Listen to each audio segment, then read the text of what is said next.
continuación, grandes y pequeñas historias de la historia. Clasificación A. Apto para todo público. UCATV. Educación por televisión. Educación de calidad.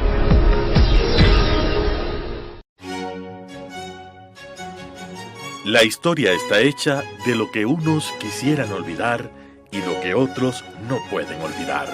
Es tarea del historiador averiguar el porqué de lo uno y de lo otro. Carlos Freile la asume en Telesucesos. Con ustedes, grandes y pequeñas historias de la historia. ¿Cómo están, estimados amigos de TV Sucesos y Radio Sucesos? Les saluda Carlos Freile en este su programa, Grandes y Pequeñas Historias de la Historia. En esta oportunidad voy a comentar un poco el tema del Inti Raymi, dado que estamos en junio y los periódicos, también los otros medios de comunicación, prácticamente tienen páginas enteras o programas enteros sobre este tema. Quisiera hablar de él desde el punto de vista histórico. En primer lugar, digamos lo siguiente. Todos nosotros sabemos que el Inti Raymi es una fiesta inca. En nuestro medio ecuatoriano, nuestros antepasados indígenas autóctonos no festejaban el Inti Raymi. En primer lugar, porque el quichua fue introducido, al menos por lo que nosotros podemos saber, por los incas, aunque el padre Juan de Velasco informa que sí hubo algunos grupos anteriores, aquí posiblemente migrantes, que hablaban quichua. Pero este idioma no fue extendido por los incas. Esa creencia nosotros tenemos que sacárnosla de la cabeza. Los incas traen su cultura, la imponen a sangre y fuego, matan a muchísimas personas, sobre todo los varones que se habían opuesto a su invasión, imponen un régimen totalitario, sangriento,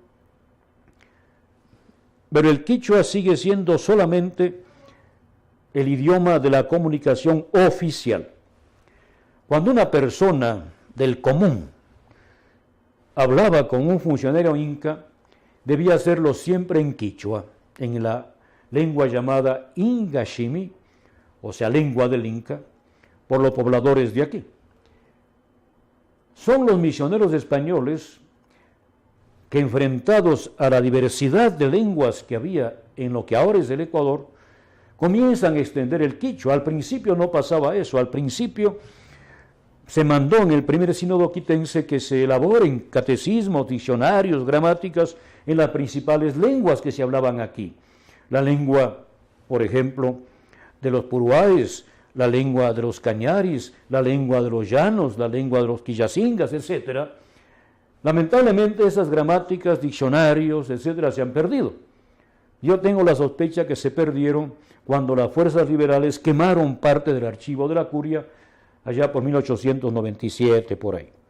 En todo caso, la palabra misma, o las palabras, porque a veces se escriben separadas, Inti Raymi, y otras veces se escribe unida, una sola palabra, Inti Raymi, es un término introducido por los incas. Los incas festejaban allá en el Cusco, también en otras ciudades conquistadas por ellos, donde ya habían ellos dominado, el Inti Raymi, en junio, en el solsticio de invierno. Yo quisiera que esto se recuerde, se tenga en cuenta, porque en junio en el Cusco hace frío. Tengo la experiencia de haber estado justamente en el mes de junio en el Cusco y haber visto caer nieve. Lógicamente no una nevada enorme, no, pero sí caer nieve y un frío realmente duro, fuerte. De tal manera que no es lo mismo que aquí. En nuestro país, junio es el comienzo del verano. En el hemisferio sur, junio es el comienzo del invierno. Claro está que el 21 de junio, como ustedes saben, y pasa igual con el 21-24 de junio, pasa igual que con el 24 de diciembre, el sol comienza a crecer. Por eso son las fiestas en el Cusco. Si ustedes revisan, por ejemplo, a Huamán Poma de Yala, dice que las fiestas del Inti Raymi, fiestas del sol, son eso, fiestas del sol. Huamán Poma, que yo recuerde, no habla de la fiesta para agradecer las cosechas, para agradecer al sol por lo que se ha cosechado. No. Habla de una fiesta en honor al sol. Simplemente el gran sol que comienza a renacer. En autores contemporáneos se habla ya de que llegaban los curacas, los jefes de las diferentes secciones, diferentes circunscripciones del Tahuantinsuyo, y en esa fiesta que reunía en el Cusco a lo más granado del imperio, se agradecía lo que ya se había cosechado antes, ya se había almacenado, ya se había distribuido, y luego se pedía también para que para los siguientes sembríos, las siguientes siembras, haya lluvias. Entonces se agradece al sol y se pide por las lluvias allá en el Cusco. ¿Por qué razón? Porque en esta época se reparten los tupocuna, vale decir, los diferentes pedazos solares de tierra que se da a cada familia para que puedan trabajarlas, puedan sacar de ahí su alimento. De eso hablé alguna vez hace ya bastante tiempo. Entonces es necesario tener bien repartidos los sobrantes de las cosechas anteriores para poder iniciar un nuevo reparto de las tierras laborables para sementeras. Una parte para el sol, ¿no? Inti Pacha, una parte para el Inca, Inca Pacha, y una parte para el pueblo, Mama Pacha. De tal manera que allá no se trata estrictamente de una fiesta para agradecer lo que se ha cosechado. No, eso ya se ha cosechado antes. Y ahora se va a sembrar. Entonces repartido semillas, etcétera, y se pide agua. Como ustedes comprenden, en nuestro medio la cosa es diferente. En nuestro medio no se va a sembrar inmediatamente del Inti Raymi. Por eso yo sostengo, ¿verdad?, que el Inti Raymi no es una fiesta tradicional en nuestro país. Vamos a dar pruebas. Es una fiesta que se comienza a celebrar, yo diría, en la segunda mitad del siglo XX. Antes lo que se celebraba era otra cosa. Para probar también esta afirmación y luego seguir un poco con otros factores, otras incidencias que se van dando en el Inti Raymi, quiero leer lo que Paulo de Carvalho Neto escribió en su famosísimo Diccionario del Folclore Ecuatoriano, publicado en 1964. Es prácticamente el primer diccionario, la primera obra seria de recolección científica, de trabajo de campo sobre nuestro folclore. No digo que antes no hubiera estudios de folclore, los hay desde el siglo XIX. También se puede un poco decir que hay algo de folclore en cronistas de Indias, en viajeros, en el Padre Velasco, en Juan León Mera, etcétera, sí, en Luis Cordero, de acuerdo. Pero este es el primer trabajo en donde hay sistematización para una labor de investigación in situ, lo que llaman los antropólogos, sociólogos, trabajo de campo. Bien, ¿qué dice este investigador brasileño, don Paulo de Carvalho Neto? Dice, Inti Raymi, 2 palabras. Variante gráfica de Inti Raymi, véase. Inti Raymi, véase cosechas, lo que vamos a hacer nosotros enseguida.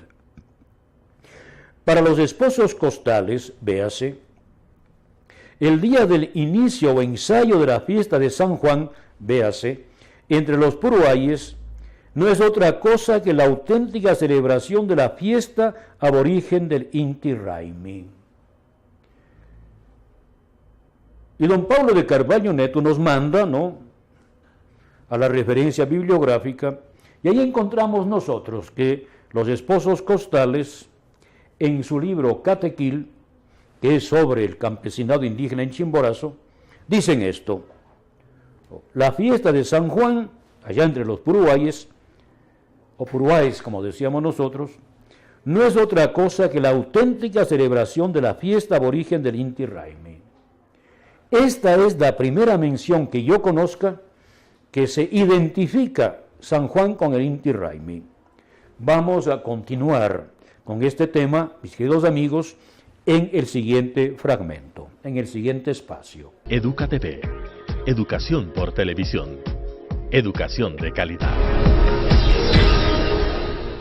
Grandes y pequeñas historias de la historia.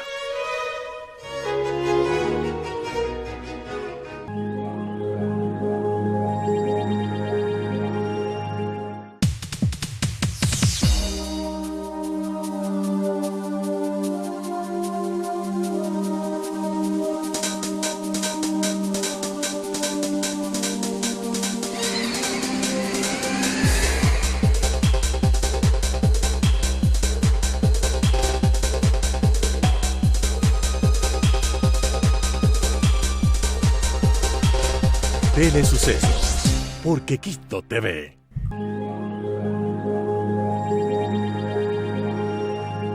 Educa TV. Educación por televisión. Educación de calidad. Grandes y pequeñas historias de la historia.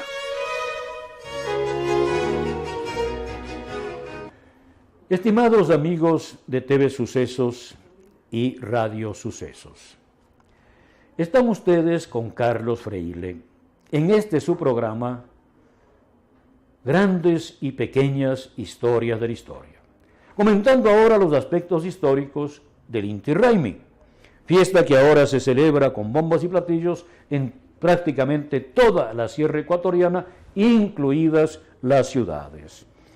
Yo sostengo, esta es mi tesis, que se puede discutir, se puede rebatir, se puede refutar, que estas celebraciones de junio comienzan a vincularse con el Inti Raymi en nuestro país, con los esposos costales, cuyos méritos no voy a negar, cuyos aportes al estudio de nuestro folclore, de nuestra vida campesina, de nuestra antropología social, tampoco voy a negar, cuando en su libro Catequil, un estudio sobre los campesinos indígenas de Chimborazo, dicen precisamente que la fiesta de San Juan en Chimborazo no es otra cosa que la auténtica celebración de la fiesta aborigen del Inti Raymi. Como digo, yo sostengo que esto es algo dudoso. ¿Por qué razón? Porque como digo, antes cuando yo era niño, por ejemplo, nunca se hablaba de Inti Raymi en las fiestas indígenas, no digo en las fiestas mestizas, blancas, no, afros, no. En las fiestas indígenas no se hablaba de Inti Raymi nunca, se hablaba de San Juan, de San Luis, de San Pedro, etcétera, ¿verdad? Ya. Pero hay una razón más. Como dije, el nombre mismo es un nombre quichua, traído desde el Cusco, desde el centro del Tahuantinsuyo hacia acá. Y decía, para afirmar esto, que el quichua no se extiende con los incas, sino con los misioneros. Por eso es bastante complicado afirmar que esta fiesta, que es una fiesta pagana, haya sido sostenida, amparada o por lo menos tolerada por los misioneros. Eso me parece a mí que es no solamente difícil, sino imposible. Otra cosa es que los misioneros acepten formas cultuales venidas de la gentilidad, como decían ellos. Si los indígenas, por ejemplo, acostumbraban a danzar en honor a sus dioses, en honor al Inti, por ejemplo, pues que sigan danzando, no hay ningún problema. Si los indígenas tenían ciertas músicas y tocaban ciertos instrumentos, pues que los sigan tocando. Y miren, sobre esto hay datos interesantes. Me salgo un poco del tema del Inti Raymi de manera directa, pero sí estoy con él de manera indirecta. Según Luis Moreno, el famoso investigador imbabureño sobre la música nacional, tengo entendido que alguna de sus obras todavía, después de un siglo aproximadamente, queda inédita, me puedo equivocar, Segundo Luis Moreno decía que nuestros indígenas no mezclan los instrumentos. Cuando se trata de fiestas religiosas, usan instrumentos especiales vinculados con los ritos religiosos. Los pingullos, los tamboriles, los cascabeles, los rondadores pequeños se usan solo en las fiestas religiosas, por ejemplo en San Juan, en San Pedro, en Corpus, en Navidad. En cambio los otros instrumentos, piensen ustedes, no sé yo, arpa, que se tocaba antes muchísimo en el Ecuador, guitarra, violín, rondín, acordeón, etcétera, se tocan en todas las otras fiestas, llamémoslas así, profanas. En un cumpleaños, en un onomástico, en un bautizo, no se tocan los otros. Porque el bautizo, la fiesta, no es la ceremonia religiosa. La fiesta se hace fuera, en la casa, etc. Entonces, eso lo dice segundo Luis Moreno, no lo digo yo. Lo cual nos demuestra que ciertas celebraciones tienen, eso sí, antecedentes, como digo, prehispánicos. El indígena se acostumbra a usar esos instrumentos en sus celebraciones religiosas y los sigue usando en las celebraciones religiosas católicas. Por eso es que se dice que San Juan, San Luis son nada más y nada menos que el Inti Raymi. Pero hay un problema grave, gravísimo. El problema, primero, de lo que era la fiesta del Inti Raymi en el Cusco, allá en el sur, y lo que es aquí, ahora, la fiesta del Inti Raymi. No puede ser la misma. El clima, la evolución anual de la agricultura es diferente. Por eso no puede identificarse el Inti Raymi de allá con Inti Raymi de aquí. Esa es mi tesis, ustedes pueden discutirla y refutarla con todo derecho. Pero hay otra cosa que es muy importante, mis queridos amigos. ¿Cuántos años estuvieron los incas en nuestro país? Y eso en la sierra, porque como sabemos en la costa no estuvieron. Pudo haber llegado a la costa cerámica inca, claro, por comercio, indudablemente. Ya desde antes de los incas, el comercio interregional en nuestro país era muy rico, abundante, copioso. Por eso nosotros podemos, de hecho ahora todavía se encuentra la famosa concha de espóndilos, el mullo, también en nuestro oriente. De tal manera que esto no es un misterio que haya cerámica, etcétera, inca en la costa, como por ejemplo en Cuenca, en algún museo privado había vasijas de la cultura chimú, de la cultura mochica, encontradas en la zona azuaya, por el comercio. Bien, entonces, solo en la sierra hubo la invasión inca. ¿Y cuántos años estuvieron? En el sur, también en la zona azuaya, en la región de Cuenca, la región de Tomebamba, estuvieron más, eso es cierto, aproximadamente tal vez unos 50 años. Pero hacia el norte, no. En la zona de Imbabura, por ejemplo, ¿cuántos años habrán estado los incas? Máximo 15 años. Digan ustedes 20. En 20 años es imposible haber impuesto una fiesta religiosa, porque no se olviden, queridos amigos, que las fiestas religiosas representan la esencia misma de la cultura. Ahí está el núcleo cultural de un pueblo. Por eso, cuando se quiere luchar contra una religión, se suprimen sus fiestas religiosas. Eso lo saben todos los enemigos de la religión, desde los revolucionarios franceses, pasando por los liberales jacobinos, los masones, los marxistas, los actuales enemigos de la religión también, posmodernos o lo que fuere, de tal manera que eso no es un secreto. Entonces era imposible que nuestros antepasados indígenas asimilaran tan pronto una fiesta traída por sus enemigos, por sus invasores. No se olviden ustedes que a lo largo y ancho de la sierra, cuando van llegando los incas, hay oposición, hay guerra contra los incas. No recibieron a los incas con buena voluntad. De hecho, también nosotros sabemos que varios pueblos nuestros, ancestrales, apoyaron a los españoles contra los incas, por una u otra razón. por una u otra razón, sea porque pertenecían a un bando, eran favorables a una de las panacas, sea también porque recordaban con claridad lo que habían hecho estos incas pocos años antes, 20, 15 años antes. Y esto es un hecho histórico real.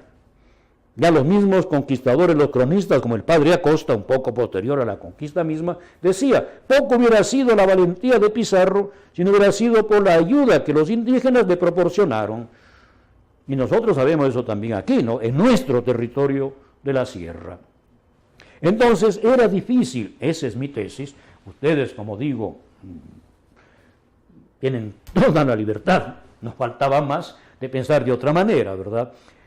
Entonces, tanto el idioma quichua como un poco una nostalgia de los incas es extendido, y esto es paradójico, es extendido por los misioneros españoles. Ellos, sin darse cuenta, al extender el idioma quichua, que era el ingashimi, también extienden ese prestigio de los incas anteriores a la conquista. Y como han dicho varios antropólogos, justamente la crueldad, los malos tratos infligidos por varios conquistadores hacen que los indígenas nuestros comiencen a recordar el mundo inca con benevolencia, comiencen a recordar un recuerdo falso de los incas como monarcas magnánimos, que es lo que perdura hasta nuestros días en la práctica.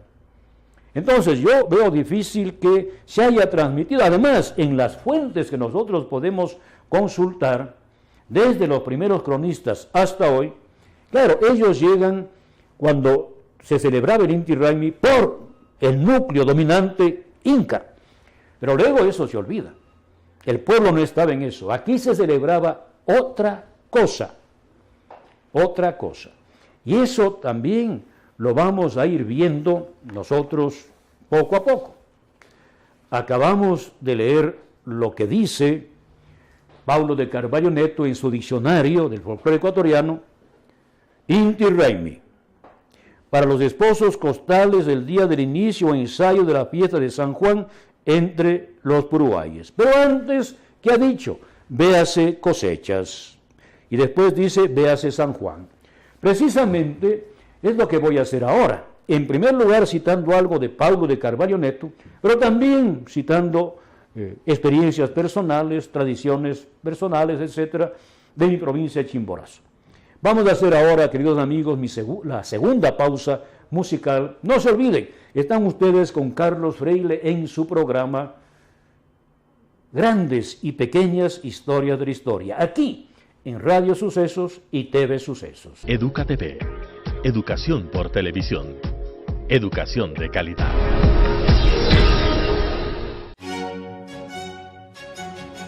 La historia está hecha de lo que unos quisieran olvidar y lo que otros no pueden olvidar.